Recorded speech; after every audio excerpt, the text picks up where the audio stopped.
बॉलीवुड में south Indian movies का remake बनाने का चलन आज से नहीं कई सालों से चल रहा है। एक टाइम था जब ये पैतरा बहुत अच्छा काम किया करता था, जब वांटेड, राउडी राठौड़ और कई सारी बॉलीवुड मूवीज़ ने काफ़ी अच्छा पैसा कमाया था साउथ इंडियन मूवीज़ का रीमेक करके। लेकिन अब 2022 में बॉयकॉट गैंग की बदौलत बॉलीवुड की दाल नहीं गल रही है। जैसे कि अभी हाल फिलहाल में ही बच्चन पांडे और जर्सी का क्या हाल हुआ था, यह आपको पता ही है। और अभी हॉटस्टार पे रिलीज कठपुतली भी लीस्ट वॉच्ड मूवी है हॉटस्टार पे। लेकिन इसी हफ्ते एक और मूवी रिलीज हुई, विक्रम वेधा, जो कि विक्रम वेधा नाम की ही एक साउथ इंडियन मूवी का रीमेक है, जिसमें ऋतिक रोशन और सैफ अली खान मेन किरदार प्ले कर रहे हैं। हम लोग जो कि फैंस हैं ऋतिक रोशन और सैफ अली खान के, वो इस मूवी का बेसब्री से इंतजार कर रहे थे। तो इस मूवी की कहानी दो कैरेक्टर्स के अराउंड घूमती है। पहला विक्रम, जो कि एक पुलिस इंस्पेक्टर है, जो इनकाउंटर स्पेशलिस्ट है और उसने कई सारे गैंगस्टर्स को धूल चटाई है।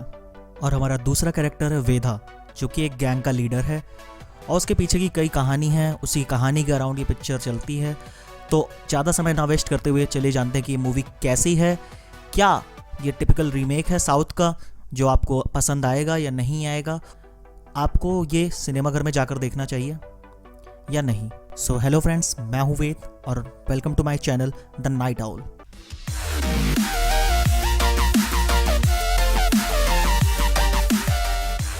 तो सबसे पहले बात करते हैं कुछ नेगेटिव पॉइंट्स की। तो जो मूवी है, जैसा लगता है कि डायरेक्टर्स को भी पता था कि लोग यहाँ पे सिर्फ एक्टर्स को देखने आए हैं, उनके मेन हीरो को देखने आए हैं। तो मूवी में एक जल्दबाजी थी उन कैरेक्टर्स के क्लैश को दिखाने की, और जो साइड के कैरेक्टर्स थे उनका रोल इतना इम्पैक्टफुल नहीं था। जैसे मूवी बार बार कुछ जंप कट्स कर रही थी, जिसमें मेन कैरेक्टर्स की स्टोरी बार बार आपके सामने आ रही थी, फिर वो चाहे विक्रम की हो जो कि सैफ अली खान ने प्ले किया है, या वेधा की हो जो ऋतिक रोशन ने प्ले किया है। एक्शन सीन भी फीका लगता है, क्योंकि कई बार ऐसा होता है कि हम एक्शन सीन देख रहे होते हैं और वो एक्शन सीन बार बार बीच बीच से कट करके दिखाया जाता है, जिसकी वजह से वो इम्पैक्ट नहीं आ पाता और वो रॉ फीलिंग नहीं आ पाती जो आप मूवीज़ में ढूंढते हैं। जो आप हॉलीवुड मूवीज़ में लॉन्ग सीक्वेंस एक्शन देखते हैं, वो चीज़ कहीं ना कहीं मिस करते हैं हम। और वो इसी मूवी के साथ नहीं, वो बॉलीवुड के साथ प्रॉब्लम है, बट धीरे धीरे वो चीज़ें सही हो रही हैं। अभी हम इस मूवी पर फोकस करते हैं। तो इस मूवी का एक्शन अच्छा है, ब्रूटल है एंड थ्रिलर है, जिसको देख के इंटेंस वाली फीलिंग आएगी, आपको हूट करने का मन करेगा। लेकिन कहीं ना कहीं वो जंप कट जो है, वो जो ब्लैक स्क्रीन्स जो बीच में आती हैं, उसकी वजह से आपका ध्यान हटेगा मूवी से। और दूसरा जो नेगेटिव पॉइंट है वो है लैंग्वेज और कैरेक्टर्स, जो दोनों एक्टर्स के अराउंड प्ले करते हैं, साइड कैरेक्टर्स जिसे हम कह सकते हैं। लैंग्वेज जो है, मतलब यूपी की लैंग्वेज को पूरी तरह से इसमें यूज़ किया गया है, क्योंकि फिल्म का जो प्लॉट है वो पूरा लखनऊ में बेस्ड है। फिल्म देखने से पहले हम सबको लग रहा था कि इसमें जो लैंग्वेज की प्रॉब्लम होगी वो ऋतिक के साइड से आएगी, क्योंकि सुपर 30 का हाल हम सब ने देखा था। मूवी बहुत अच्छी होते हुए भी वहाँ पे एक्सेंट के कारण बहुत फेक लगता है जब ऋतिक रोशन वो लैंग्वेज बोलते हैं। बट यहाँ पे भी हमें डर था कि ऋतिक रोशन की वजह से वो ब्लंडर होगा, बट यहाँ पे मैं आपको बताना चाहूँगा ऋतिक ने बहुत अच्छा काम किया है। उनका एक्सेंट पूरी मूवी में एक पॉइंट पकड़ के चलता है, जिसमें लगता है कि हाँ वो यूपी से बिलोंग करते हैं। लेकिन वहीं सैफ अली खान का थोड़ा सा एक्सेंट वहाँ पे मुझे नहीं लगता है सही, बिकॉज मैं भी यूपी से हूँ तो मुझे पता है। अब उसमें बार बार हम का यूज़ करना, मैं की जगह हम का यूज़ करना, और मतलब सेंटेंस में 4 बार हम आ रहा है, तो वो बहुत ज़्यादा क्लीशे लग रहा था और बहुत ज़्यादा पुश किया हुआ लग रहा था। एक तो ये बात हो गई।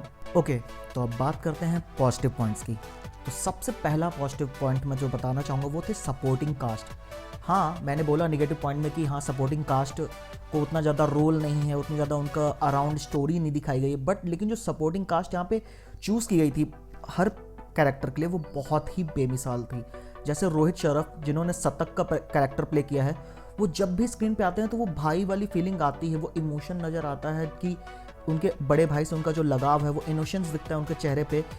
उसका भाई क्राइम की दुनिया में इतना इन्वॉल्व है, फिर भी वो कितना इनोसेंट है और उस दुनिया से कितना दूर रहता है।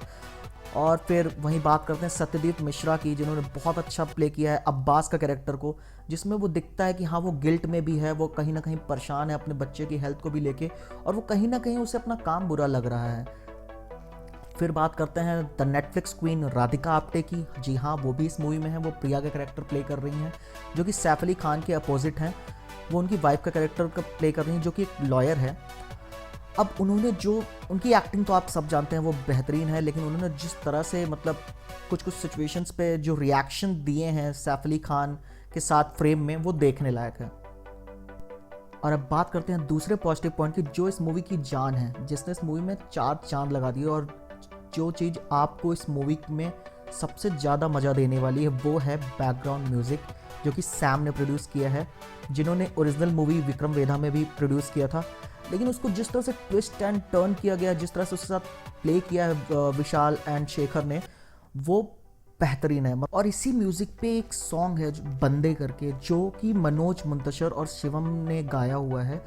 वो जब स्क्रीन पे प्ले आउट होगा तो you are like shouting and मतलब पूरा हॉल जो है वो उसको एंजॉय कर रहा था उस वाइब को। और सबसे बड़ी बात, जब इस बैकग्राउंड म्यूज़िक पे विक्रम का या वेधा का जब इंट्रो सीन आता है, जब भी वो स्क्रीन पे जो प्रेजेंस दिखती है इस बैकग्राउंड के साथ, वो अमेजिंग है, वो एक्सपीरियंस अमेजिंग है।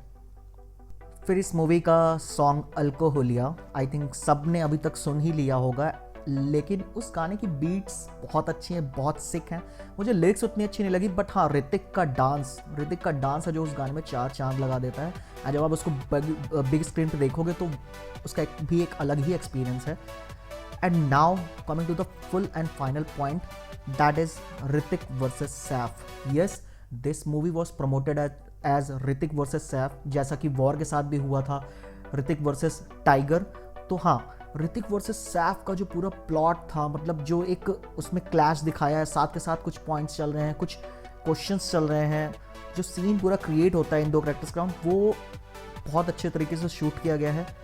सैफ का जो कैरेक्टर डेवलपमेंट है फ्रॉम पुलिस इंस्पेक्टर, जो बहुत ग्रिटी है, जो बहुत ज़्यादा सोचता है, बहुत ज़्यादा ऑन पॉइंट है, एंड और वो धीरे धीरे जब वो ग्रो करता है तो उसका इमोशनल एस्पेक्ट दिखता है और वो चीज़ों को समझने लगता है।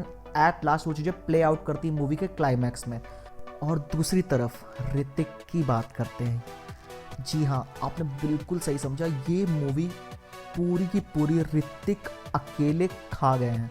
मतलब ऋतिक का जो सीन है, जब वो स्क्रीन पे आते हैं, उनकी स्क्रीन प्रेजेंस, उनका जो इंट्रो सीन है, मतलब दैट इज़ ऑसम। मतलब अभी तक जो मेरा फेवरेट सीन था ऋतिक का था वो वॉर्स मूवी में, जब वो हेलीकॉप्टर से उतरते हैं। लेकिन अब जो इस मूवी में सीन है, जब वो एक सीन, एक्शन सीन कह सकते हैं, जिसमें वो एक प्रॉपर एक किलिंग कर और फिर वहाँ से मूव आउट करते हैं स्लो मोशन में, that is a treat to I must से।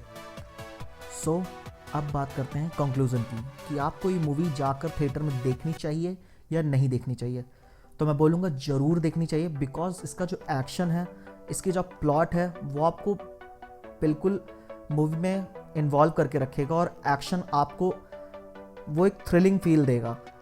लेकिन अब मैं उनके लिए बता दूं जिन्होंने ये मूवी ऑलरेडी साउथ में देख रखी है, जैसा कि मैंने भी ये मूवी कई बार देख रखी है, जो कि ओरिजिनल वर्जन है, जिसमें विजय सेतुपति ने वेधा का कैरेक्टर प्ले किया है और आर माधवन ने विक्रम का कैरेक्टर प्ले किया है।